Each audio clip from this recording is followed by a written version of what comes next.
축복합니다. 네, 우리 같이 오늘 말씀 보겠습니다. 오늘 우리에게 주신 말씀은 요한복음입니다. 요한복음 5장 1절에서 9절까지 말씀입니다.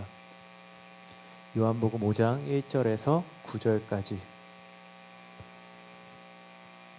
네, 우리 다 함께 저랑 한 절씩 교독하도록 하겠습니다.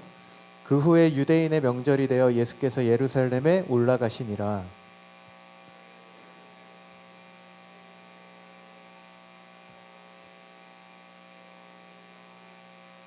그 안에 많은 병자, 맹인, 다리 저는 사람, 혈기 마른 사람들이 누워 물의 움직임을 기다리니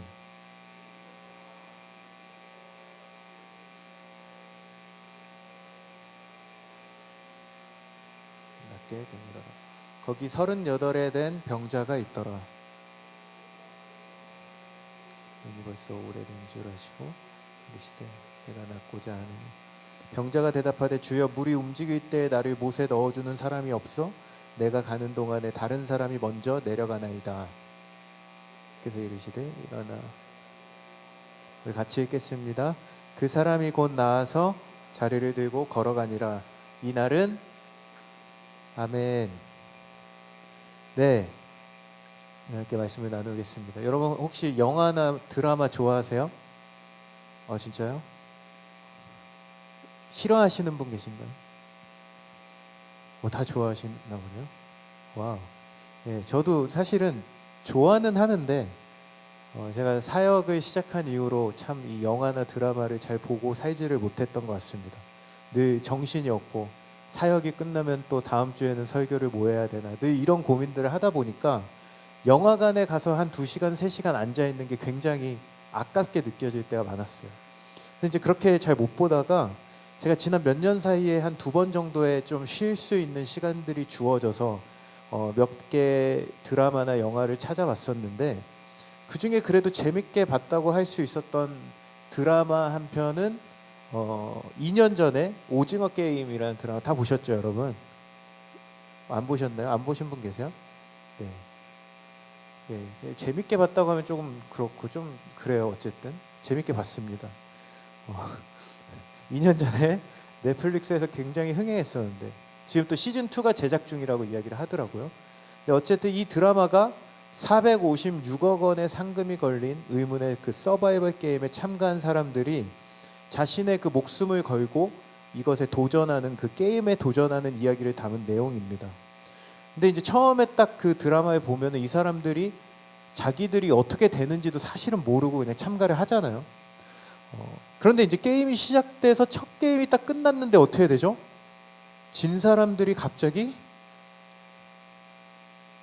아무도 안 보셨어요, 여러분? 죽어버리잖아요. 깜짝 놀랐어요. 이건 굉장히 잔혹한 이 게임이었다는 그 사실을 그 첫 번째 게임이 끝나고 알게 되는데, 그래서 이제 그곳에서 이제 살아남기 위해 그때부터 엄청나게 열심히 이제 게임에 임하는 그 사람들의 모습이 등장합니다. 근데 여러분 그 게임에 참가했던 그 사람들이 가지고 있었던 공통점이 있었는데 그것은 바로 자기 인생의 큰 실패에 빠졌던 사람들이 이 게임에 참가하고 있다는 것입니다. 그래서 실제로 1등을 해서 그 상금을 내가 타겠다라는 그 마음의 의지가, 여러분 이것이 굉장히 잔혹한 게임이어서 포기하고 싶으면 빨리 나가세요 하면 빨리 나가야 되는데 나갈 수 없게 만드는 거예요. 끝까지 목숨을 건 경쟁을 하도록 만들었는데, 그리고 이 드라마를 보면서 굉장히 어떻게 이렇게 잔인할 수가 있을까라는 생각을 많이 하게 됩니다. 근데 여러분 제가 근데 이 드라마를 보면서 느끼는 것은 실제로 근데 이 우리가 살고 있는 이 세상이 이 작품의 설정이 뭐 조금은 과장되었다고 말할 수 있지만 실제 크게 다르지 않다는 것을 느끼게 되었다는 거예요. 1등이 되기 위해, 지난주에도 제가 간단히 얘기했지만 1등이 되기 위해서 경쟁하고 있는 이 시대, 오늘의 동지였던 내 친구들이 내일의 적이 되어야만 하는 그런 세상을 우리는 살아가고 있다는 것입니다. 그리고 또 제가 최근에 영화를 한 편 봤습니다. 제가 온세계교회 부임하기 전에 잠깐 시간이 굉장히 많았어요. 내가 이때까지는 아무 생각 없이 살 거야 라고 제가 한 주 전까지 그러다가 갑자기 누가 생각지 않았는데 갑자기 CGV 티켓을 저한테 갑자기 선물로 띡 보내준 거예요. 달라고 한 적도 없는데. 그래서 저희 집 앞에 CGV가 새로 생겨서 이제 혼자 이렇게 저벅저벅 가서 이제 영화를 봤는데, 여러분 혹시 최근에 서울의 뭐죠? 봄이라는 영화를 다 보셨나요? 영화를 보는 내내 어땠어요? 재밌었어요? 기분이 좋았어요? 많이 뭐 짜증이 났죠. 아니 진짜 짜증이 나는 게 뭐예요? 이 영화를 보면서 이게 우리가 모르는 내용이고 뭔가 각색된 내용이라면 여기서 이 사람이 이렇게 되면 될 것 같은데라는 기대라도 품을 수 있는데, 사실 우리가 이 내용이 어떻게 될지를 대부분 알고 봤기 때문에 이 사람이 이렇게 될 걸 알고 있는 거예요, 우리는. 그래서 너무 화가 나는 그런 이제 상황이었는데, 어쨌든 이 내용도 보면은 그 나라의 그 혼란스러운 상황을 틈타서 이 왕자를 차지하려는 그 일당들이 꾸미는 계획과 그로 인해서 밀려버리게 되는 그런 사람들의 이야기를 다루고 있는데, 여러분들 이 영화도 제가 보면서 비슷한 점을 조금 느꼈어요.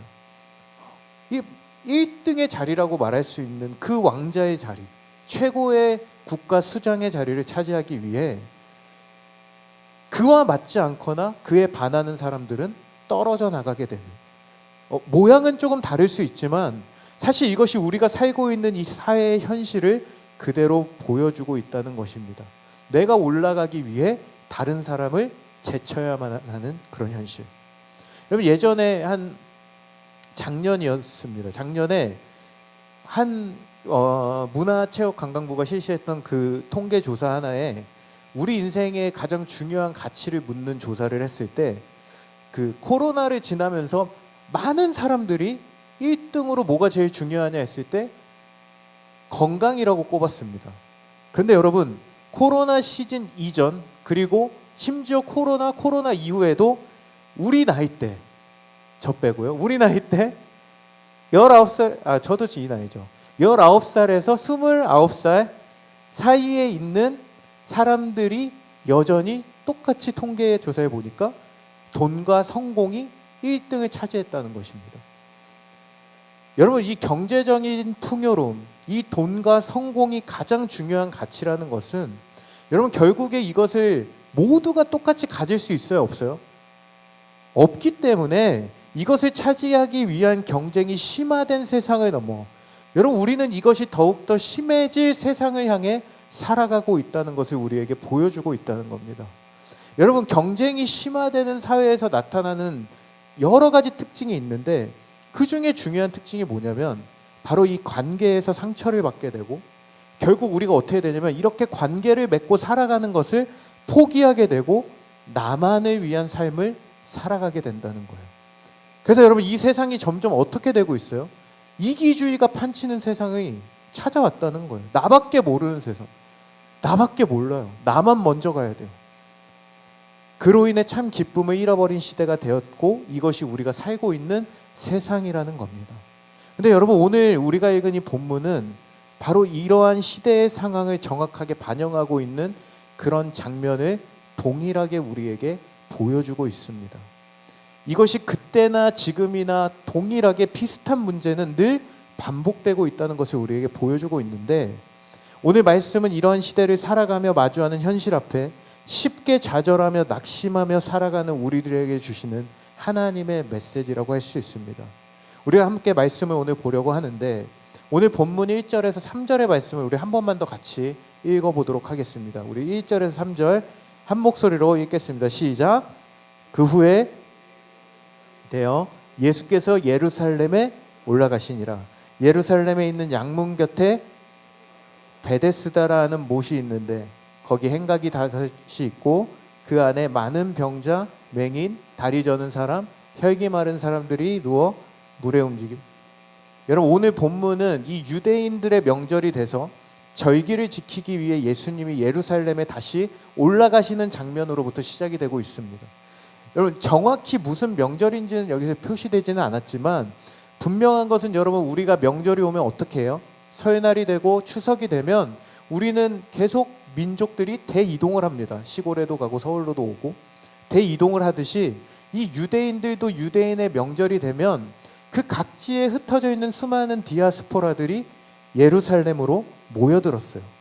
실제로 신명기 16장에 나타나는 율법에 보면은 유대인의 성인 남자들은 이스라엘의 3대 절기가 되면 예루살렘 성전에 올라가서 중앙성소에서 하나님께 제물을 드려야 된다라는 율법이 정확하게 제정이 되어 있습니다. 거기에 지금 9절에 보니까 안식일이라고 말하고 있는 것은 이 성전 제사를 위해 예수님 또한 사람들과 함께 예루살렘으로 올라가고 있었던 상황이라는 거예요. 근데 여러분, 오늘 그러면 지금 예수님이 걸어가고 있는 그 상황에 예수님의 목적지는 어디입니까? 예루살렘 성전의 중앙이에요. 근데 여러분, 오늘 우리가 주목해 볼 것은 이렇게 걸어가고 있는 예수님의 발걸음은 예루살렘 성전의 중앙이 아니라 예루살렘 성전 밖에 한 연못으로 향하고 있었다는 것입니다. 여러분, 2절에 보면은 예루살렘에 있는 양문 곁에 히브리 말로 베데스라는 못이 있는데, 예루살렘 성전 문 중에 여러분 영어로는 쉽게이트라고 이야기를 하는 양문이라고 불리는 문이 있었습니다. 제물에 쓸 양들을 가지고 출입하는 문이었기 때문에 붙여지게 된 이름인데, 여러분 이 양문 바로 옆쪽에 하나의 커다란 연못이 있었다는 거예요. 그곳에 바로 베데스다라고 이름이 붙여진 연못이었는데, 사진 혹시 준비됐나요? 네, 이런 식으로 지금은 물이 거의 말라가지고 없는데 실제로 이런 느낌으로 생긴 바로 베데스다 연못이 여기 존재했습니다. 근데 원래대로라면 바로 예루살렘 성전으로 들어갔어야 될 예수님이 갑자기 방향을 틀어서 이곳으로 향했다는 거예요. 여러분, 예수님은 성경에 보면 늘 사역을 하시면서 예기치 못한 방향으로 자신의 경로를 바꾸시는 경우가 있다는 겁니다. 오늘 본문 바로 앞쪽에 4장에 보면은 갈릴리로 가셔야 하는데 굳이 아무도 가지 않던 사마리아 땅의 지역을 통과하고 계십니다. 또 요한복음 11장에 보면은 유대인들이 돌로 치려고 했다라고 기록하고 있음에도 불구하고 다시 유대 지역으로 들어가고 있는 예수님의 모습이 성경에 등장을 하고 있어요. 여러분, 그런데 예수님이 이렇게 가시던 그 목적지에서 방향을 트시거나 이해할 수 없는 그런 지역으로 가시는 그런 상황을 볼 때 그 이유가 무엇인가라고 살펴보면은 기도하러 갑자기 사라지시는 경우를 제외하거든요.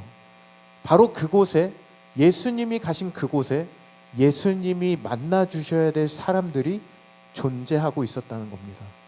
예수님이 직접 찾아가서 만나 주시지 않으시면 주님께로 나아올 수 없는 사람들이 그 자리에 머무르고 있었다는 거예요. 여러분, 4장에는 누가 존재하고 있었죠? 사마리아 여인이, 우리가 잘 아는 사마리아 여인이 그랬고요. 11장에 보니까 나사로가 이미 죽은 상태였다는 거예요. 그리고 바로 오늘 본문에 등장하는 이 도움의 손길이 필요한 자들이 예수님이 찾아가신 그곳에 존재하고 있었다는 거예요. 여러분, 저는 오늘을 살고 있는 우리 모두가 이러한 사실이 다시 한번 우리 인생에 기대가 되고 소망이 되기를 원하는데요. 여러분, 오늘 우리 각자의 삶에 주님의 손길이 필요한 사람들, 여러분 혹시라도 우리 가운데 영적인 침체가 찾아왔거나 여러 가지 문제와 어려움들로 인해서 두려움의 터널을 지나가고 있는 그러한 한 사람에게 오늘 예수님은 찾아오신다는 거예요. 스스로 해결할 능력이 없는 주저앉아버린 그 자들, 그 자리에 이 시간 다시 찾아오신다는 것입니다. 여러분 믿으십니까? 그리고 그 자리는 주님과 다시 새롭게 일어나 새롭게 출발하는 출발 지점이 되게 하신다는 것입니다. 저는 오늘 1청년함대가 예배하는 이 시간, 그리고 예배하는 이 장소, 여러분이 앉아있는 그곳이 은혜가 떠난 것 같은 여러분의 삶의 현장이 주님이 다시 찾아오시는 희망의 자리가 되기를 주님의 이름으로 축복합니다. 여러분, 오늘 예수님께서 찾아가신 이 베데스다라는 연못은 아까 사진에서도 보셨겠지만 50m 정도 되고 길이가 95m 정도 되는 정사각형 정도 되는 그런 사이즈였다는 거예요. 근데 원문으로 무슨 뜻이냐면 베데스다가 집이라는 뜻을 가지고 있는 히브리어 베트라는 단어와 자비, 긍휼, 사랑, 은혜를 뜻하는 헤세드라는 단어가 합쳐진 단어예요. 그래서 여러분, 자, 이걸 합치면 무슨 뜻이 되죠? 은혜의 집, 자비의 집, 긍휼의 집이라는 뜻으로 해석할 수 있는 장소가 바로 이 베데스다라는 단어의 뜻이었어요. 여러분 그 말은 무엇입니까? 이 집에 들어가면 뭐예요? 은혜가 임하고 자비를 경험할 수 있는 집이라는 뜻이 되는 거예요. 근데 이 장소에 지금 누가 모여 있다고 기록하고 있습니까? 우리 3절 한번 읽어볼게요. 3절 시작. 그 안에 많은 병자, 맹인, 다리 저는 사람, 혈기 마른 사람들이 누워 있대요. 어떤 사람들인 거예요? 아픈 사람들. 바로 이 집의 뜻과 같이 은혜가 필요한 사람들, 자비와 긍휼이 필요한 사람들이 이곳에 지금 모여 있었다는 겁니다. 당시의 의학의 기술로는 치료할 수 없는 자연적인 치유나 회복이 불가능해서 누군가의 도움이 필요한 자들만이 이곳에 모여 있었다는 거예요. 그래서 고질병으로 인해 고통받는 자들이 지금 이곳에 모여 무엇을 기다리고 있다고요? 물이 움직이기만을 기다리고 있었다는 겁니다. 왜 물이 움직이기 기다리고 있었을까? 저희 어머니가 이제 강원도에 있는 탄산온천을 굉장히 자주 가시는데 그곳에 들어가면 몸이 좋아진다고 하는 거예요. 그래서 제가 좀 더 어릴 때 강제로 거기 막 2박 3일씩 끌려가서 넌 저기 들어가 해가지고 온천을 하고 왔던 기억이 있습니다. 근데 물론 그걸 했다고 갑자기 내 몸이 좋아졌어 막 이런 느낌이 드는 건 아니지만 실제 탄산온천에 들어가니까 몸에 막 이렇게 기포가 막 생기고 뭔가 기분이 좋아지는 느낌이 드는 거예요. 근데 어쨌든 뭐 혈액순환이 좋아지고 건강해지는 건 당연하겠죠. 따뜻한 물에 들어가면. 그래서 당시에도 그러면 온천을 즐기기 위해서 여기에 가 있었던 것인가 라는 생각을 하게 되는데 실제로 왜 그런가 봤더니 여러분 이 베데스다 연못에는 조금 더 특별한 이야기가 담겨져 있었다는 것입니다. 4절 우리 같이 한번 읽어볼게요. 시작. 이는 천사가 못에 내려와 물을 움직이게 하는데 움직인 후에 먼저 들어가는 자는 어떤 병에 걸렸든지 여러분 당시 유대사의 전설에 의하면 전에 내려오던 신화에 의하면 이 연못은 간헐적으로 흐르는 간헐천으로서 랜덤으로 어떤 때가 되면 갑자기 하늘에서 천사가 내려와서 이 물을 움직이게 한다는 거예요. 언제일지 모르지만 그래서 이 물이 움직이기 시작하면 가장 먼저 이 연못에 뛰어드는 사람은 어떤 질병이든지 어떻게 된다고요? 고침을 받게 된다는 거예요. 여러분 이 엄청난 전설과 같은 이야기가 전해져 내려오고 있는 연못이었어요. 여러분 그런데 전설이나 신화의 특징이 무엇입니까? 오래 전부터 내려오던 이야기다 보니까 사람들의 이야기를 통해 막 계속해서 전해지던 이야기다 보니까 사실은 이것이 진짜 사실인지 이것이 진짜 확실한 일인지 증명할 방법이 없었다는 겁니다. 여러분 우리나라 굉장히 유명한 신화 가운데 단군 신화가 있습니다. 근데 이 내용 뭔지 다 아시죠? 2333년에 환인의 아들 환웅이 세상에 내려와 웅녀와 결혼하여 아들을 낳으니 그가 바로 단군왕건이라 하는데 이 웅녀가 누군가 했더니 호랑이와 곰이 환웅을 찾아 사람 되게 해달라고 요청을 했는데 21일간 뭐 마늘과 쑥을 햇빛을 보지 않고 먹으면 뭐가 돼요? 인간이 된다는 그 내용이잖아요. 근데 그게 어떻게 되죠? 호랑이는 그 기간에 못 버티고 나가버렸고 곰은 버텨서 여자 인간이 되었다. 그래서 이 여자와 결혼했다. 여러분 이런 이야기잖아요. 여러분 믿으십니까? 누가 아멘 할까 봐 순간 걱정했어요. 근데 여러분 간헐적으로 연못이 움직일 때 일어나는 그 물의 움직임을 보고 처음에 이 사실을 그냥 보고 발견한 사람들은 천사들이 내려와 물을 움직인다고 생각을 한 거고 이러한 생각이 그냥 전해 내려지고 소문이 되어서 전설이 되고 신화가 되었다는 거예요. 사실 이것이 거짓인지 진실인지 아무도 알 수 없는 실체 없는 이야기일 뿐이었지만 오늘 이곳에 모여있는 사람들 각자가 가지고 있었던 그 치료될 수 없는 자신이 가지고 있는 그 고통과 질병에 대한 간절한 마음은 여러분 이것이 진실이고 거짓임을 떠나서 이곳으로 나가서 지푸라기로도 잡아보겠다는 심정으로 자리를 깔고 이 물이 움직이는 그 순간만을 기다리고 있었다는 것입니다. 여러분 오늘 이곳에는 앞을 볼 수 없는 자들, 다리를 저는 사람들, 혈기 마른 사람들이 누워서 이때를 기다리고 있는데 여러분 이곳이 가지고 있었던 생존의 원리, 이곳이 가지고 있는 생존의 법칙이 무엇이었습니까? 4절에 다시 보니까요. 마지막에 뭐라고 이야기하냐면 먼저 들어가는 자는 이라고 이야기하고 있는 거예요.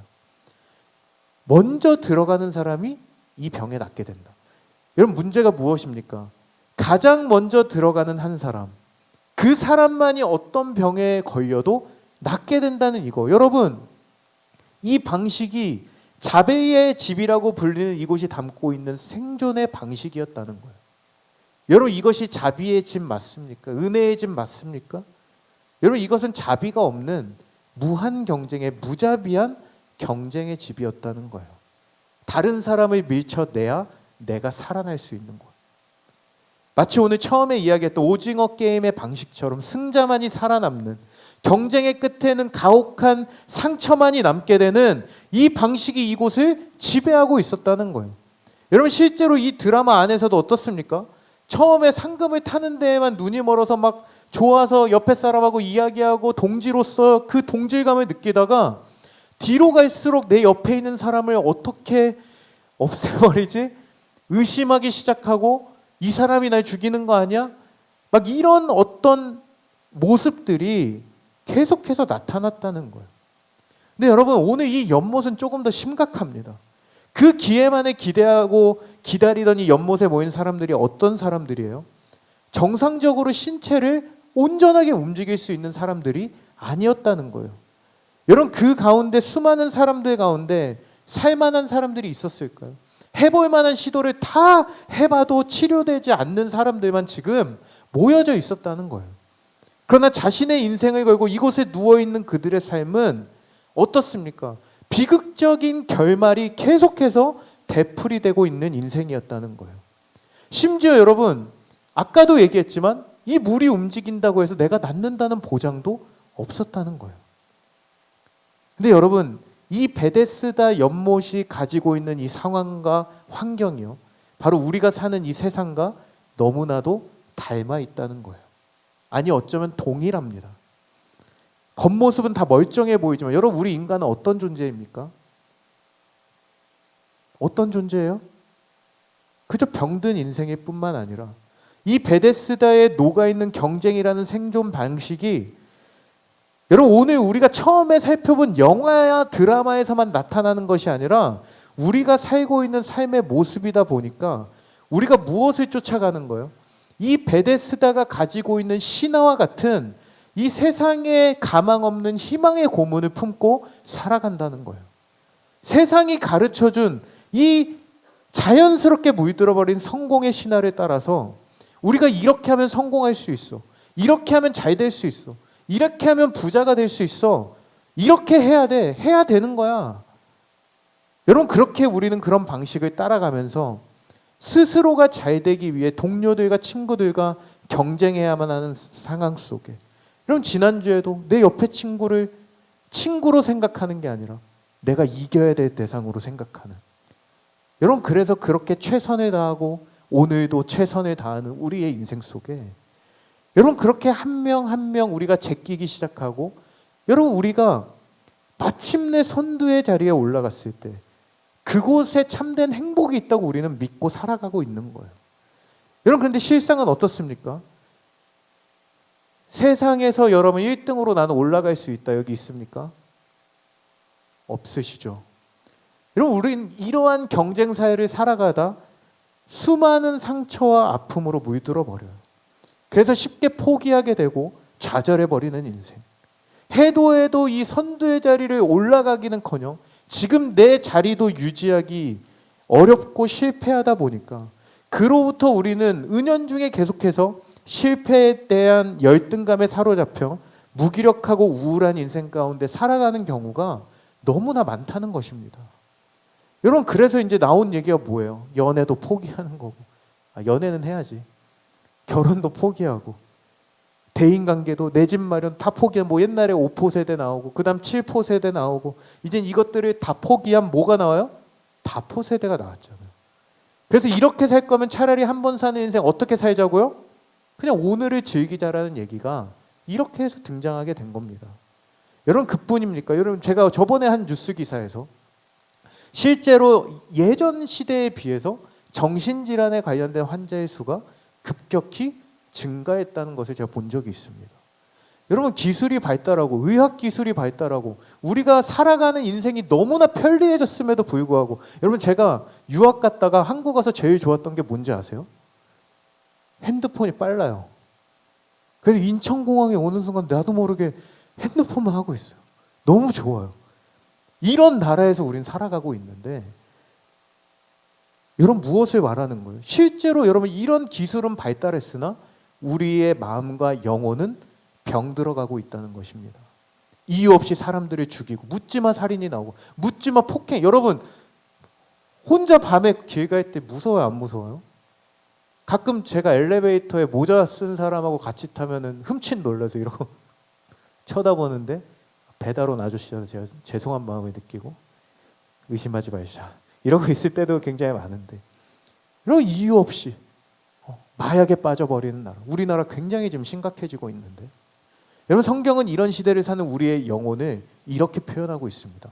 이사야서 1장 5절에서 6절에 보면은 뭐라고 이야기합니까? 온 머리는 병들고 온 마음이 피곤하고 발바닥에서 머리까지 성한 곳이 없는 여러분 그것이 우리의 인생이고 우리가 앉아있는 삶의 자리가 바로 베데스다였다는 것입니다. 그리고 그곳에 담긴 성공신화를 쫓다가 병들어가는 것이 우리들의 인생이라는 거예요. 아침마다 눈을 뜨고 눈을 떴을 때 여러분 와 너무 기뻐 하면서 일어나는 사람 있습니까 혹시? 오늘 아침에 오늘 너무 좋아. 아무도 없잖아요 지금. 그죠? 한숨만 나오는 인생. 어떤 기대감도 소망도 사라진 인생. 여러분 오늘 이 내용을 들으면서 여러분 마음에 어떤 생각이 드시나요? 여러분 이것이 우리가 사는 시대이고 이것이 우리가 살아가는 인생이고 이것이 우리의 인생의 결말이라면 여러분 우리 인생에 반전이 필요하지 않겠습니까? 근데 여러분 오늘 이 반전은 바로 오늘 본문의 후반부가 시작되는 바로 5절부터 시작이 되는데요.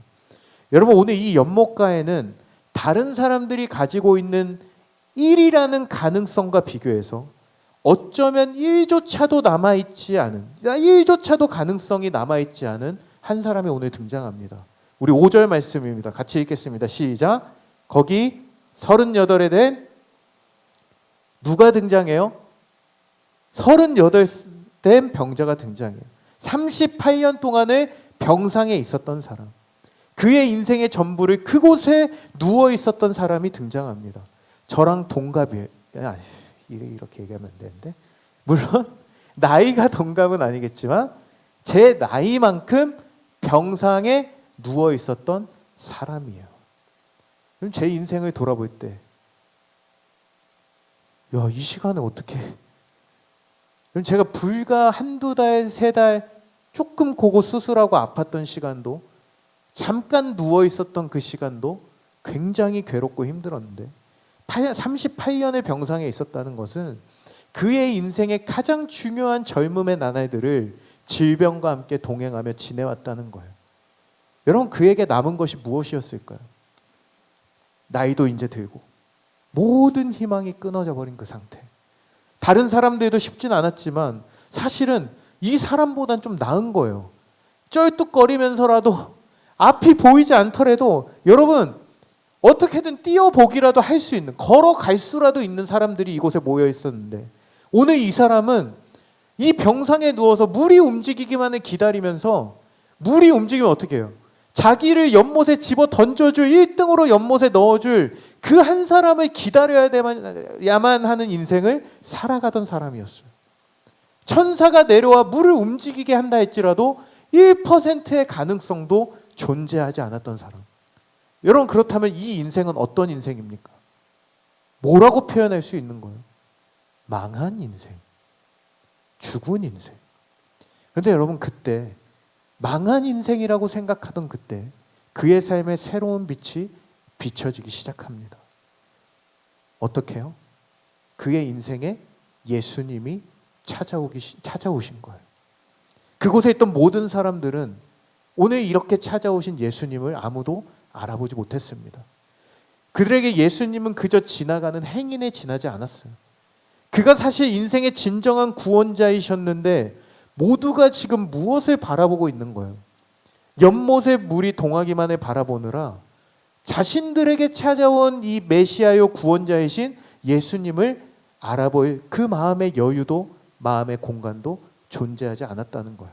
모두가 무관심한 채 물이 동하여 나의 소원을 이룰 그 순간을 기다리는 모습. 여러분, 근데 이게 바로 저와 여러분의 모습이라는 겁니다. 죄로 병든 우리 인생에 찾아오신 예수님을 바라보지 못하는 것, 그분이 우리를 구원해 진정한 구원자이심을 알아보지 못하고 헛된 기대 속에 이 베데스다의 신화를 쫓아가고 쳐다보고 있는 인생들, 여러분, 그게 바로 저와 여러분의 인생이라는 거예요. 돈과 권력과 명성의 결론이 우리 인생의 참된 행복이 아님에도 불구하고 그것을 쫓아가느라 예수님이 아니라 내 삶을 구원해 줄 것 같은 그러한 것들을 움켜쥐고 바라보고 사는 인생, 그것이 우리의 구원자라고 믿고 바라보고 있는 그러한 삶을 살아간다는 거예요. 그런데 여러분, 그렇게 희망 없는 우리 인생에 찾아오셔서 예수님은 오늘도 우리를 바라보십니다. 여러분, 믿으십니까? 무엇을 위해 사는지, 무엇을 우리가 하려고 하는지, 우리의 연약한 마음과 생각을 주님은 다 아신다는 거예요. 오늘 예수님은 그곳에 누워있는 수많은 병자 가운데 가장 안타까운 한 사람이 예수님의 눈에 들어오셨던 것입니다. 바로 38년 된 병자를 찾아가셔서 오늘 가장 중요한 질문을 하고 계세요. 뭐라고 하십니까? 내가 낫고자 하느냐? 여러분, 이 질문은 이 병자에게 38년 동안 단 한 번도 들어본 적이 없는 질문이었어요. 이미 모두가 포기한 상태였기 때문에. 여러분, 이 질문을 듣는 이 병자는 굉장히 생뚱맞는 질문이었어요. 그렇기 때문에 오늘의 대답은요, 이 질문의 요지와는 전혀 상관없는 대답을 하고 있습니다. 우리 7절을 같이 한번 읽어볼까요? 7절 시작. 병자가 대답하되 주여, 물이 움직일 때에 넣어주는 사람이 없어. 내가 가는 동안에 다른 사람이 먼저 내려가나이다. 여러분, 내가 낫고자 하느냐, 뭐라고 대답해야 돼요, 여러분? 여러분, 믿음이 좋으십니다. 다 나을 줄 믿습니다. 근데 여러분, 네라고 대답을 해야 되는데, 아니면 됐어요라고 해야 되는데, 뭐라고 하는 거예요? 지금 동문서답을 하고 있는 겁니다. 나를 넣어줄 사람이 없어서 다른 사람이 내려갔는데요. 마치 너 왜 안 들어가고 여기 있어라고 질문한 것에 대한 대답을 지금 하고 있다는 거예요. 여러분, 오랜 시간 반복해서 좌절과 상처가 반복된 이 병자는 이 실패가 뼛속 깊이 자리한 나머지 스스로가 변화되고 치료될 수 있다는 생각조차 할 수 없는 절망의 상태였다는 것입니다. 애초에 기대조차 걸 수 없는 것을 기대하게 하고 실패만을 반복하게 하는, 그래서 그렇게 찾아온 절망감과 패배감과 수치감이 38년 동안이나 지속되었다는 거예요. 그리고 그에게 남은 것은 하나님에 대한 구원의 갈망이나 그저 주님이라고 말할 수 있는 마음은 다 잃어버린 채 그저 그의 인생에는 변명과 핑계만이 남아있는 인생으로 굳어져 버렸던 거예요. 여러분, 주님은 오늘도 경쟁시대 속 패배감에 젖어 살아가고 있는 우리 모두에게 똑같이 질문하십니다. 너희들도 낫고자 하느냐? 너희도 절망스러운 인생에서 변화되기를 원하느냐? 여러분, 우리에게도 물어보신다면 여러분, 우리는 뭐라고 대답할 수 있을까요? 세상이 이렇고 나를 도와줄 사람이 없고 사람들이 나를 힘들게 하네요. 나를 외롭게 하네요. 이래서 안 되고 저래서 안 되는, 저는 안 되는 인생인데요. 그저 패배감에 쪄들어가는 그 자리에 머물러 함몰된 사람들의 대답처럼 어떠한 변화나 상황 앞에 이제는 누군가가 조언을 해줘도 그것이 조언으로 들리는 것이 아니라 그냥 듣기 힘들어서 회피하게 되는 것들. 여러분, 저는 오늘 이러한 모습이 하나님과 우리의 관계에서도 동일하게 나타나고 있는지 모르겠습니다. 어쩌면 이게 늘상 하나님 앞에 나아가는 우리의 모습이고 우리의 하나님을 향한 대답일지도 모르겠어요. 그냥 그저 아멘, 주님이 그렇게 하실 줄 믿습니다라고 대답하면 되는 것을 우리는 늘 하나님 앞에서도 변명하기에 급급한 모습들. 여러분, 그게 우리들의 모습은 아닙니까? 오늘 그런 마음으로 누워있는 이 병자를 향해 예수님은 명령하시는 거예요. 8절 우리 같이 한번 읽어보겠습니다. 예수께서 이르시되 일어나 내 자리를 들고 걸어가라. 여러분, 이 말씀은 그냥 누워있으니 일어나서 집에 가라는 말이 아니었어요. 여러분, 이 말에 담겨진 의미는요, 너희가 자리하던 과거의 상처와 깨어진 꿈에 익숙해진 그 절망의 자리에 더 이상 머물러 있지 말라는 겁니다. 그리고 일어나 믿음으로 나아가라는 예수님의 선포였던 것입니다. 여러분, 예수님은 그냥 단순하게 그냥 너 아프니까 내가 고쳐줄게, 나아라, 단순히 이 질병을 고쳐주시는 데서만 그친 것이 아니라 38년간 묵어있던 너의 실패와 좌절로 얼룩진 그 너의 그 자리를 이제 들고 걸어가라는 거예요. 더 이상 너의 과거에 머물러 있지 말고, 베데스다 신화를 바라보다 지쳐버린 패배감에 물들어버린 너희의 생각까지도 주님께서 오늘 새롭게 열어주시는 새로운 빛을 비추시는 놀라운 그 은혜의 길 가운데로 걸어가라는 것이었습니다. 사랑하는 여러분, 여러분이 머물러 있는 자리는 어디입니까? 늘 똑같은 자리에서 넘어지고 똑같은 지점에서 실패하고 똑같은 자리에서 좌절하고 두려워하고 갈등하고 있는 그 자리, 여러분이 붙잡고 있는 그 문제의 자리, 상처의 자리, 열등감이 묻어있는 자리, 오랫동안 방치된 상처가 붙어있는 그 자리, 그 한 지점을 넘어서지 못하고 늘 우리가 실패하고 넘어지는 그 자리. 여러분, 오늘 하나님은요, 우리 주님은 오늘 우리 모두가 그 자리로부터 일어나기를 원하신다는 거예요. 그래서 여러분, 오늘 마지막 9절에서는요, 일어나 걸어가라 라고 말씀하신 그 주님의 음성 앞에 이 38년 된 병자는 이렇게 반응하고 있습니다. 우리 9절 읽어볼게요. 시작. 그 사람이 곧 나아서 자리를 들고 걸어가니라. 이날은 안식일이니. 여러분, 38년간 해결될 수 없었던 문제와 함께, 여러분, 그 38년 동안 그가 누워있었던 그 자리, 그 더럽고 그 절망과 패배감과 열등감이 묵어있던 그 삶의 자리에서 벗어나 늘 그 베데스다의 시다에 눈이 돌아가 있던 그 자신의 모든 삶의 방향과 목적지를 벗어버리고 이제 어디로 가는 거예요? 주님께서 열어주신 그 소망과 회복의 길로 걸어가면서, 여러분, 오늘 말씀이 마무리되고 있다는 거예요. 사랑하는 여러분, 참 안타까운 것이 있다면 우리는 하나님께 은혜를 받았다는 것을 자꾸만 성공에다가 대입시켜요. 한국교회 모든 성도들이 그렇습니다. 예수님을 알고 예수님과 동행하는 것 자체가 은혜가 아니라 많은 사람들이 이 성공이란 것이 우리가 은혜 받은 증거라고 고백을 해요. 고3 때 수능을 잘 봐야 하나님을 잘 믿는 거고, 내가 잘 되고 성공해야 하나님을 믿는 거라고, 그리고 그렇게 해주셔야 내가 잘 믿을 거라고. 여러분, 우리 이런 신앙생활을 하고 있다는 거예요. 여러분, 이게 바로 베데스다의 기적이 일어나야 하나님의 은혜를 받았다고 생각하는 거예요. 내 삶의 성공을 불러다주는 기적이 하나님의 은혜라고 착각을 합니다.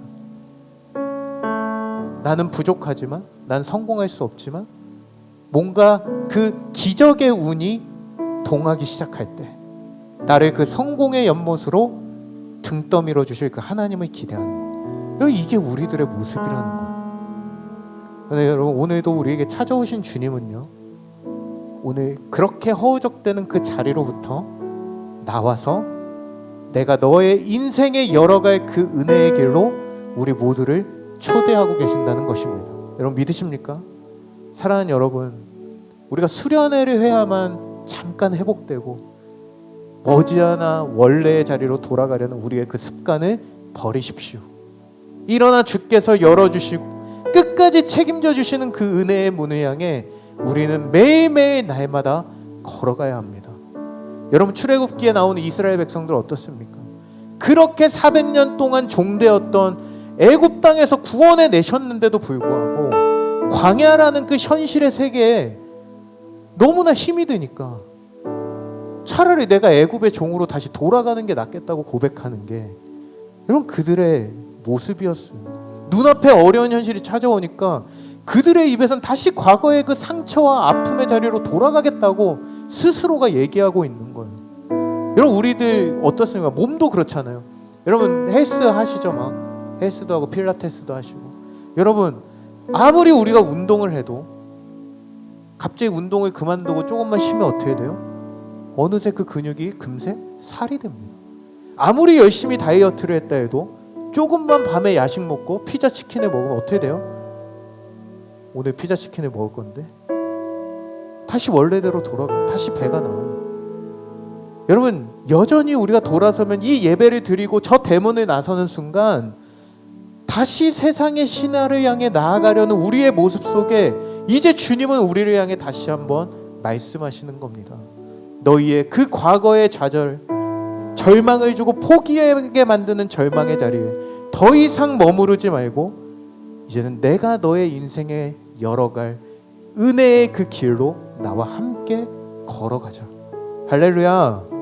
여러분 이런 질문 앞에 여러분 우리는 어떠한 반응을 주님께 드리시겠습니까? 여러분 이해할 수 없는 절망 가운데 사로잡혀 살아야만 했던 요셉은 창세기 50장 20절에 이렇게 고백해요. 당신들은 나를 해하려 하였으나 그 절망 같은 상황 가운데 하나님은 그것을 선으로 바꾸사 오늘과 같은 많은 백성의 생명을 구원하게 하시려 하셨나요? 여러분 요셉이 꿈꾸던 꿈은 산산조각이 났습니다. 요셉이 꿈꾸던 그 미래는 다 깨어져 버렸어요. 그런데 오히려 그 은혜의 길 위에 서서 걸어가기로 결단한 그의 인생을 통해 하나님은 오히려 요셉을 통해 하나님의 꿈을 그의 인생 가운데 펼쳐가십니다. 사랑하는 여러분, 오늘 주님이 질문하십니다. 너희들이 낫기를 원하느냐? 그렇다면 일어나 내 자리를 들고 걸어가라. 여러분 이것이 오늘을 살아가는 우리를 향한 하나님의 음성인 줄 믿습니다. 우리 함께 오늘 함께 이 찬양의 고백과 함께 우리 한번 이 말씀을 붙들고 오늘 한번 간절히 기도하기를 원합니다. 우리가 이 세상의 신화를 쫓아가다 보니까 자꾸 주님을 놓쳐버리고 우리 마음에 자꾸만 그 빈자리가 생기고 공허하고 두렵고 그렇게 살아갔던 우리의 그 모든 모습을 주님 앞에 내어놓고 우리 한번 이 찬양의 고백을 드리며 나아가기를 원하는데 우리 한번 그 자리에 다 일어나서 한번 찬양했으면 좋겠습니다.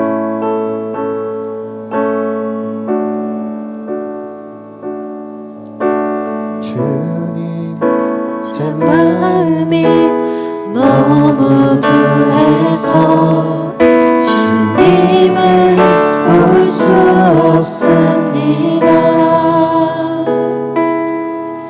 이 땅에서 가요 이 땅만 보다가 주님 손에 놓쳤습니다. 나그네로 왔는데 왜 주저앉게 되었나. 나는 정직인데 언제부터 내 삶의 주인이 되어버렸나. 믿음이 없이는 기쁘시게 못하나니 고는 수고로 다 때뿐이라. 믿음이 없어서 무너진 삶의 모든 자리에 다시 주님을 기다립니다. 우리 다시 한번 이 가사를 집중하면서 우리 다시 한번 고백하기 원하는 주님 제 마음이 제 마음이 너무 둔해서 주님을 볼 수 없습니다. 이 땅에 속하여 이 땅에 속하여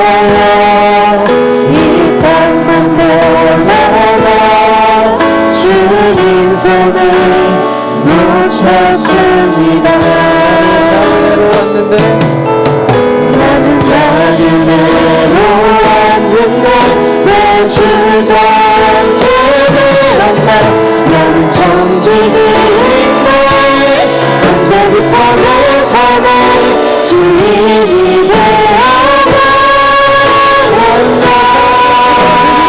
하기 원합니다. 믿음이 하시네 기쁘시게 못하나니 고는 쓰고도 다 헛될 뿐이야 믿음이 없어서 무너진 삶의 모든 자리에 주님 다시 주님을 고백하기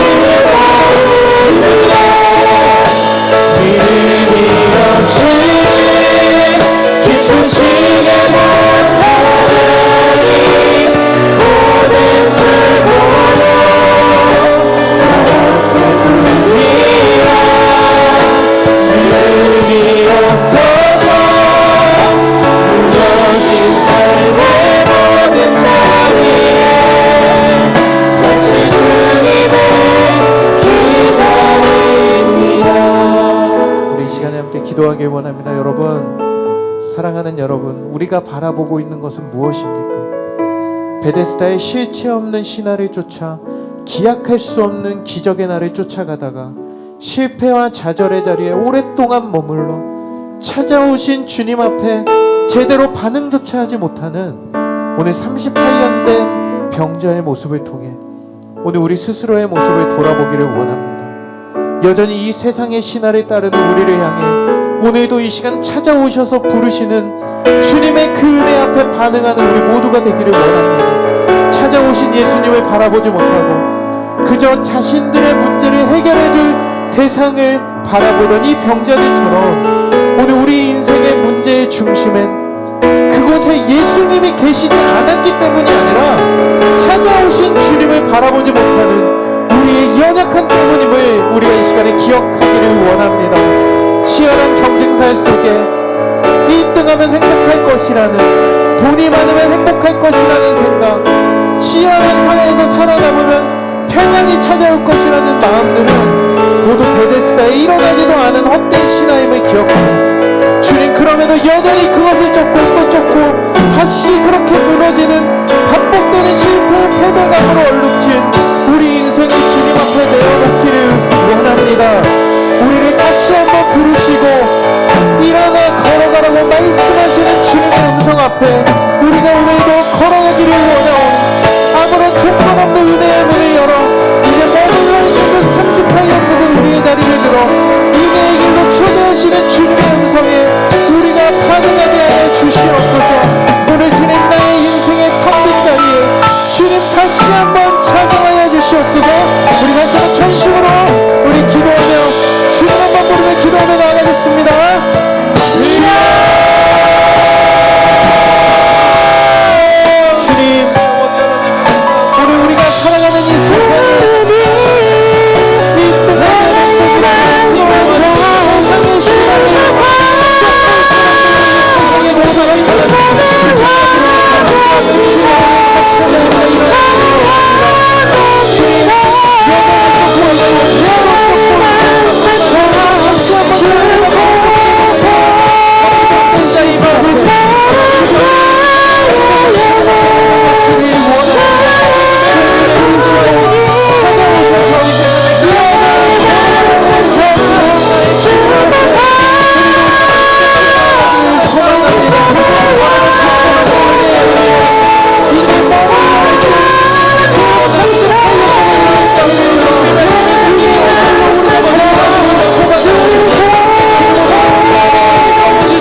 주님의 은혜를 받고 또 받아도 여전히 우리 안에 남아있는 죄성으로 인해 자꾸만 이전의 모습, 이전의 자리에 눌러 앉으려는 우리의 연약함을 스스로가 돌아보기를 원합니다.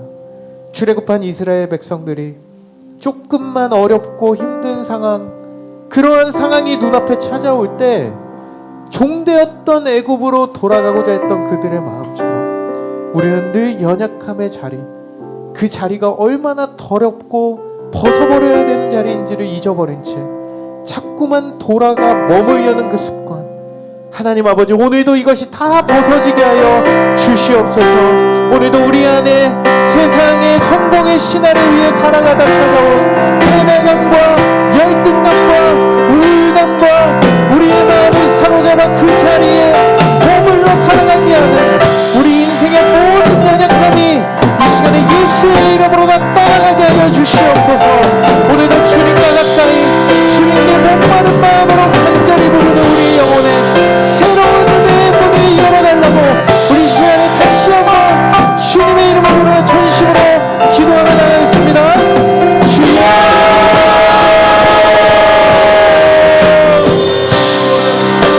하나님 아버지,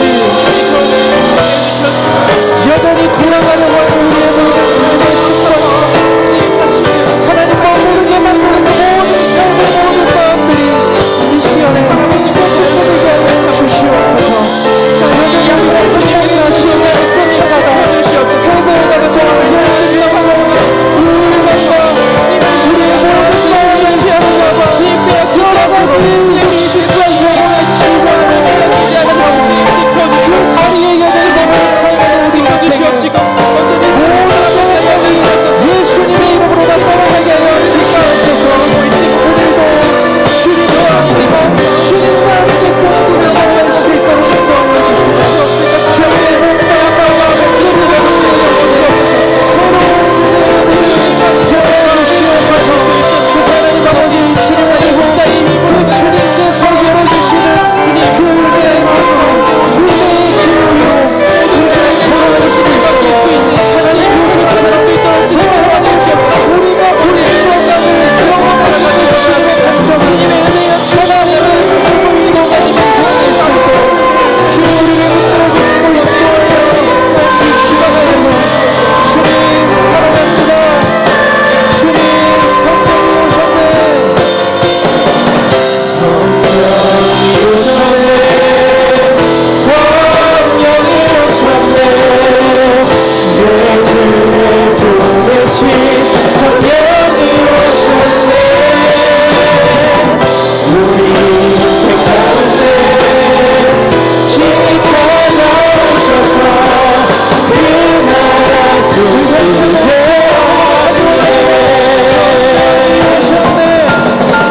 성령이 오셨네. 성령이 오셨네. 내 주에 보내신 성령이 오셨네. 우리 인생 가운데 친히 찾아오셔서 그 나라 구원해.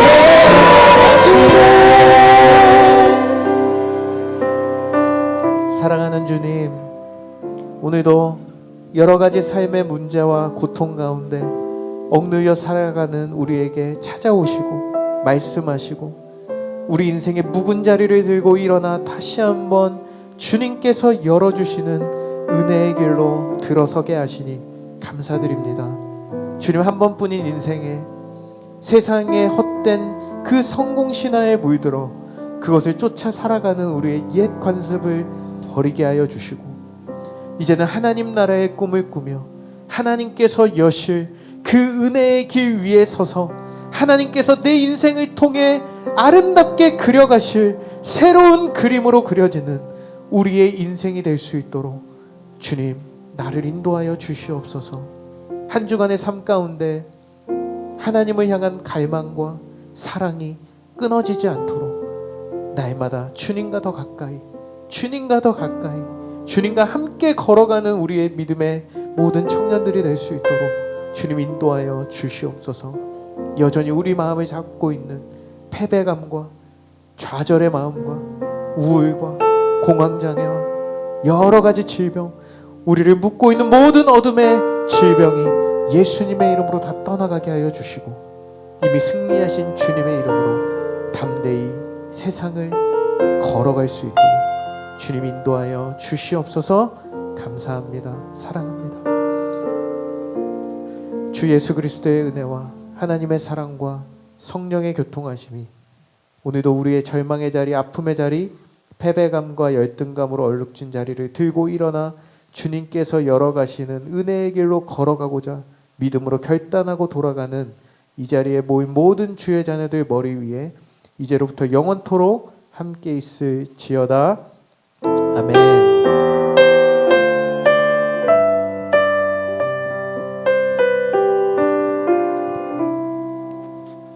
헌금을 빼뜨렸습니다. 네, 다들 바구니 나가시면서 헌금을 해주시면 될 것 같습니다. 네.